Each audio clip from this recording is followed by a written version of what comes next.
looking at the Eurovac 2 stainless steel standalone vacuum cleaner. This system comes in two different versions.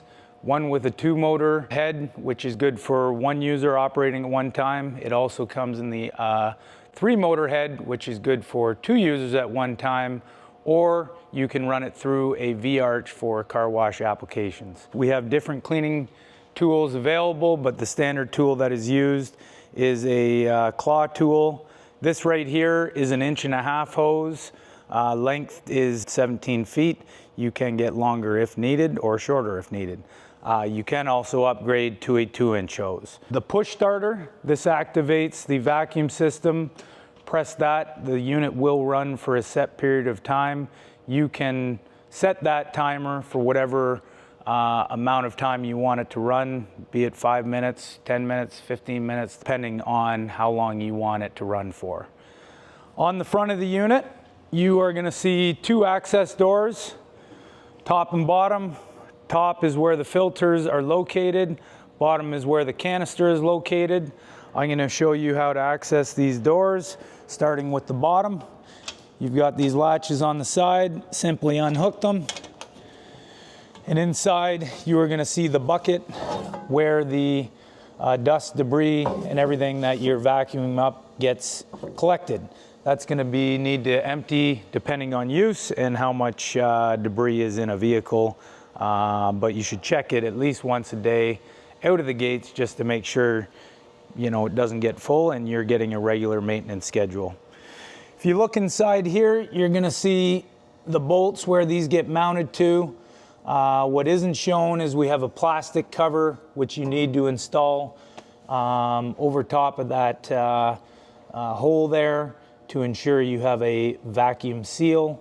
If you don't do that, you'll notice there won't be the vacuum performance needed. Other thing worth noting on the bottom here is you've got a gasket. This is going to need to be changed or rather replaced depending on use as it gets wear and tear.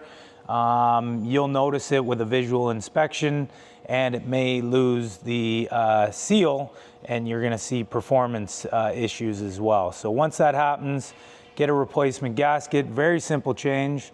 You are going to simply take it out of this groove, take the whole thing out, and it just snaps right back into place. Not snaps, rather, pushes, friction fit right into that groove all along the edges there.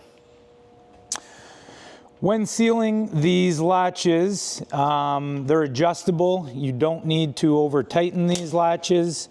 The vacuum seal is going to create enough suction to keep it airtight, and you want to just put enough tension so the door seals and let the vacuum do the rest. On the top end, you've got your filter access door. Again, you've got the gasket, which is going to get some wear and tear over time. You're going to need to change that as needed, depending on use. Inside, these are the filters, which also will need to be changed depending on use. To change these, you've got a Velcro strap, which goes around a bar up top. You're obviously going to unlatch that, unvelcro that rather. And then on the bottom, you got a snap in fitting here where you're going to take your filter out of the bottom like that. To put it back in, you put it in and snap it into place. Same thing with the latches, no need to over tighten them. And the vacuum will create the seal, but you want enough tension so the door shuts properly. Some of the other options on this unit, you have LED lights that you can install underneath the motor head. You can also get an upgrade to a stainless steel motor head.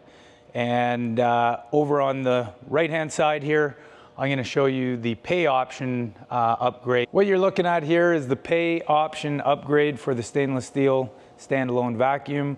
This one is the coin token or the bill acceptor, which will run the vacuum for whatever set period of time you have allotted it. Also available is the credit card or tap pay. We can use your preferred method of swipe or tap to integrate with this unit. And if you have more questions, feel free to contact your Eurovac representative.